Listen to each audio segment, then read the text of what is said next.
Hello friends, इस video में हम लोग जो है विलयन से संबंधित कुछ और जो है इम्पोर्टेंट जो फैक्ट हैं या कह लो इम्पोर्टेंट डेफिनेशन है वो जो है समझने की कोशिश करेंगे जो है। ठीक, तो जैसे जो है अभी तक जितना पढ़ा गया है उसके आगे अगर देखा जाए तो अभी हम लोगों को दिक्कत आने वाली है जो है कहाँ पे, इस पे अणुभार पे जो है अणुभार पे दिक्कत आने वाली है अणुभार पे। और कहाँ पे दिक्कत आएगी, थोड़ी मोल पे। ठीक है, और अणुभार जब सीख जाएंगे तो इसके साथ में एक और जो है चीज जिसकी जरूरत पड़ेगी जिसका नाम होता है तुल्यांकी भार। ठीक, ये सब यही पहले हम समझ लेंगे जिससे जो है जब कोई टॉपिक स्टार्ट करेंगे तो उसमें जब बीच में आएंगे जो है तो वहाँ पे ज़्यादा हमको समझाना नहीं पड़ेगा जो है। ठीक, देखो मोल के बारे में तो थोड़ा बताया ही गया था, तो इसको पहले जो है यहीं पे जो है देख लेते हैं जो है। मोल का जो है अगर कॉन्सेप्ट देखा जाए तो हमने ये बताया था कि जो है मोल निकालने के लिए हमने क्या बताया था, जिसका भी मोल निकाल रहे होंगे उसका भार अपान उसी का जो है क्या रखेंगे हम, अणुभार। अब इसका यूज करेंगे जो। ठीक, अब किसी भी जो है अणु का अणुभार निकालने के लिए उस अणु में उपस्थित परमाणुओं के परमाणु भार पता होने चाहिए। ठीक है, तो इसके लिए हम तुम्हारी हिंट के लिए थोड़े जो है परमाणु और उनके जो है परमाणु भार लिख रहे हैं जो है। लिखा भी होगा तुम्हारे पास, लेकिन फिर भी जो है एक बार, जैसे हाइड्रोजन परमाणु हमको मिलेगा तो इसका जो है जो परमाणु भार होता है वो कितना रखेंगे हम, 1। ऐसे ही हमको कार्बन मिलेगा जिसका सिंबल C जो है, इसका परमाणु भार अगर देखा जाए कितना मिलेगा, 12। ऐसे हमको नाइट्रोजन मिलेगा, नाइट्रोजन का अगर परमाणु भार देखा जाए तो कितना रखना है तुमको, 14 यानी 14 जो है। ठीक, इसी तरह जो है तुमको मिलेगा जो है कार्बन, ऑक्सीजन मिलेगा जिसका परमाणु भार हमें कितना रखना है, 16।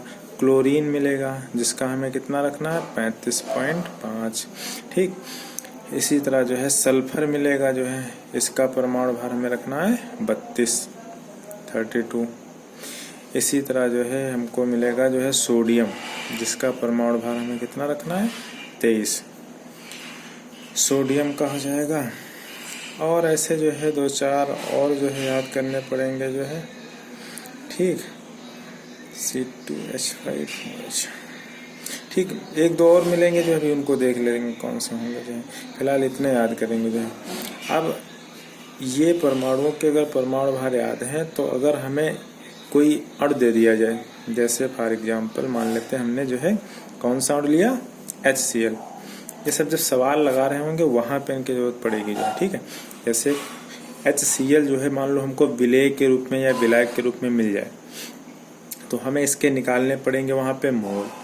तो मोल निकालने के लिए जो है भार तो क्वेश्चन में दिया गया होगा, लेकिन अणु भार जो है हमें अपने आप कैलकुलेट करना पड़ेगा जो है। ठीक है, और वो कैसे कैलकुलेट कर पाएंगे, जब ये चीजें हमको याद होंगी जो।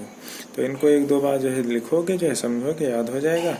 तो जैसे मान लो हमको HCl मिला, अब इसका अणु भार अगर निकालना है तो बहुत सिंपल जो है, बताया भी था पिछली वीडियो में जो है H और Cl, इसके अंदर 2 परमाणु हैं। तो H का परमाणु भार हमने कितना बताया, 1, तो 1 रख लोगे। और इनके बीच में 2 परमाणुओं के बीच में क्या लगाओगे, प्लस का सिंबल जो है। ठीक है, Cl जिसका परमाणु भार कितना है, 35.5, तो यहाँ पे हम रख लेंगे जो है। सीधे ऐड कर लेंगे जो है, कितना आ रहा है, 36.5। तो बस जहाँ पे HCl की जरूरत पड़ेगी जो HCl मिलेगा वहां पे हम इसका अणुभार जो है कितना रखेंगे, 36.5। या तो ये याद करो या तो जो है ये याद करो और जो है डायरेक्ट ये निकाल लो जो है। यही मान लेते हैं जो है, यहाँ पे आ जाओ, एक क्वेश्चन समझ लेते हैं। जैसे क्वेश्चन कोई ऐसा होता कि 3.65 ग्राम HCl के मोलों की संख्या ज्ञात करो। क्या ज्ञात करना है, 3.65 ग्राम HCl के मोल की संख्या ज्ञात करो। तो मोल के लिए हमने फार्मूला कौन सा पढ़ा है? मोल बराबर जिसके भी मोल निकाल रहे हो हम किसके निकालें? HCl के। तो लिखते हैं HCl के मोल बराबर HCl का भार अपान HCl का अणुभार। तो वही साथ में लिख रहे हैं मोल बराबर भार बटे अणुभार। ठीक, क्वेश्चन में देखा जो है भार कितना दिया गया है? 36.5 ग्राम। तो हमने ऊपर लिख लिया 36.5 ग्राम। ठीक, अपान में क्या दिख रहा है हमको? अणुभार। किसका अणुभार रखना है? जो यहाँ पे दिया गया। क्या दिया गया है? HCl। तो इसका हमने अभी यहाँ पे सीखा है अणुभार कैसे निकाला जाएगा। इस तरह से कितना आया? 36.5। ये है 3.65 है ना। अब इसको यहाँ से जब जो है काटोगे तो देख लोगे जो है कितना आ जाएगा? 1/10 या ये कह सकते हो 0.1। ऐसे ही मतलब जो है जब बड़े बड़े सवाल लिखेंगे तो वहाँ पे जो है ये छोटी छोटी कैलकुलेशन जो है बहुत मायने रखेंगे जो। तो इनको जो है समझते जाओ जो है। और एक मिनट, समझ में आया कुछ? अच्छा, इसी तरह एक और उदाहरण जो है ले लेते हैं। ये हमने एक HCl का, इसी तरह मान लेते हैं किसी क्वेश्चन में क्या घुला मिल जाए हमको? NaCl। तो किसकी जरूरत पड़ेगी जो है? अगर इसके अणुभार की बात की जाए तो तुरंत हम इसके अंदर देखेंगे कौन कौन से परमाणु हैं। एक सोडियम है और एक क्लोरीन है। तो सोडियम का हमने देखा परमाणु भार कितना? 23 प्लस Cl का कितना देखा? 35.5। ये तुम लोग याद कर लोगे जो है। ठीक, इसको ऐड करेंगे कितना आ जाएगा? 58.5। अब कभी भी NaCl जब मिलेगा और उसके हमको मोल की जरूरत पड़ेगी जो, तो भार तो क्वेश्चन में दिया गया होगा लेकिन जो है अणुभार हमको ये इतना ही रखना है। ठीक, अणुभार इतना रख लेंगे जो है। और इसी तरह जो है अगर न्यूमेरिकल मान लो जो है कोई हो जिसके अंदर हमें क्या निकालना हो? मोल।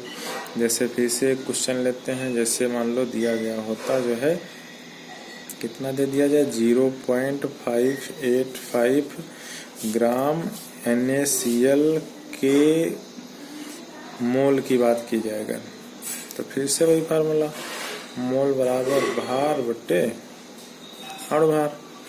और भार क्वेश्चन में कितना आ रहा है? 0.585 अपान अणुभार कितना हमने निकाला? अणुभार कितना निकाला गया है? 58.5। ठीक, फिर से कैलकुलेट करेंगे जो है। यहाँ से 0.5 हटाएंगे तो 0, तो 1/100 आ जाएगा। इसको 0.01 भी लिख सकते हैं। ठीक, इस तरह से जो है अणुभार निकल आएगा जो है। तो जो हम समझाना चाह रहे थे वो क्या था जो है हमारा?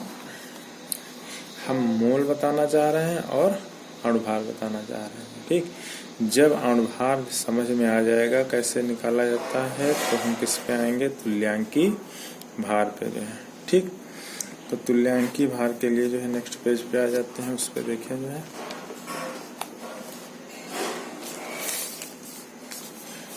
तुल्यांकी भार जो है निकालने के लिए तुल्यांकी भार। अच्छा, एक चीज पीछे छूट गई। अणुभार के लिए हम जो है इसको इंग्लिश में क्या लिखते हैं? Molecular mass. तो इसका जो पहला लेटर M है, ठीक, इसी से जो है इसको डिनोट किया जाएगा। यानी अणुभार को स्मॉल m से लिखा जाएगा जो है, याद रखना जो है। ठीक, भार को किससे बताया था? भार को इंग्लिश में क्या बोलते हैं? वेट। तो वेट का पहला लेटर ये। तो भार को जो है किससे लिखा जाएगा सूत्र में? W से। अणुभार को किससे लिखा जाएगा? M से जो है। ठीक, अब आ जाओ इधर तुल्यांकी भार।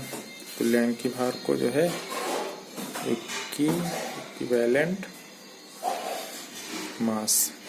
ठीक, इसको जो है शॉर्ट में हम EV लिख सकते हैं या जो है डायरेक्ट E से भी रिप्रेजेंट किया जा सकता है, इक्विवेलेंट वेट।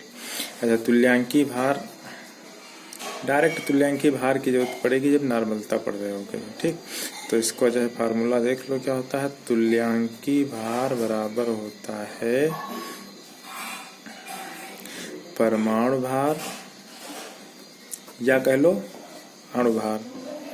अगर मान लो हमको क्वेश्चन में कोई परमाणु दिया गया है तो परमाणु भार, अगर अणु दिया गया है तो अणुभार, अपान ये एक रहेगा या तो परमाणु भार या तो अणुभार, अपान संयोजकता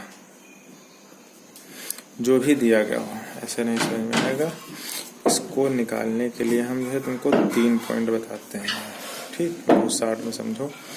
या तो क्वेश्चन में तुमको अम्ल दिखेगा, या तो क्वेश्चन में क्षार दिखेगा, या तो क्वेश्चन में तुमको लवण दिखेगा जो है।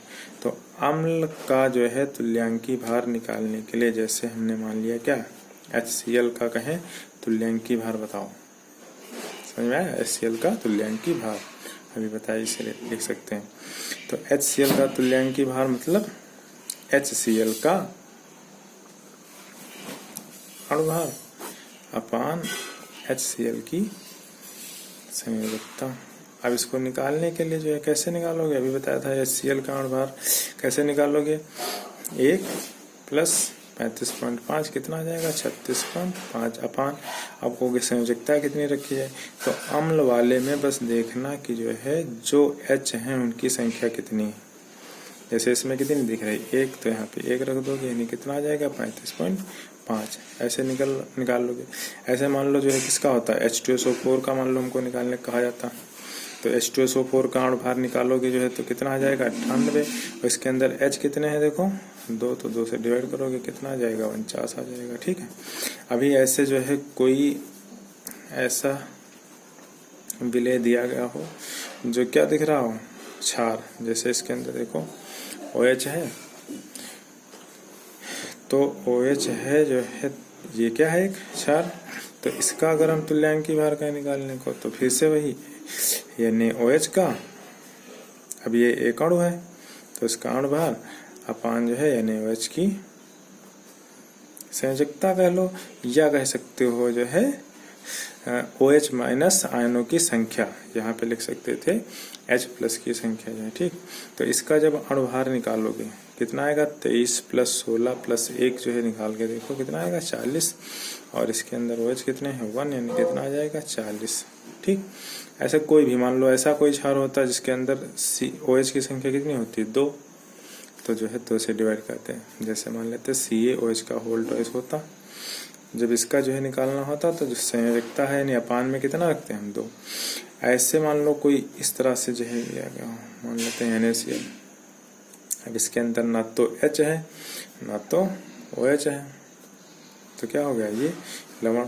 तो इसका तुल्यांकी भार निकालने के लिए फिर से वही इसका अणुभार निकालोगे कितना 23 प्लस 35.5, ठीक है, कितना आ जाएगा 58.5 अपान। इसके अंदर देखना जो है जो भी धनायन है, जैसे इसके अंदर धनायन कौन सा है Na प्लस, ठीक। तो इसके जो भी धनायन है उसके ऊपर उपस्थित आवेश यानी टोटल धनावेश की संख्या जो है, ठीक है, टोटल धनावेश की संख्या कितनी आ रही 1, तो 58.5 अपान 1 यानी कितना आ जाएगा 58.5, ठीक। तो जो है तुल्यांकी भार जो है इसको ध्यान से समझ लेना पूरा जो है। बाकी फिर जो है जब नॉर्मलता बता रहे होंगे तो एक बार और बताएंगे इसको, ठीक। ये पूरा जो है देख लो और जो है इसको एक बार जो है रिवाइज करो फिर अगले वीडियो में।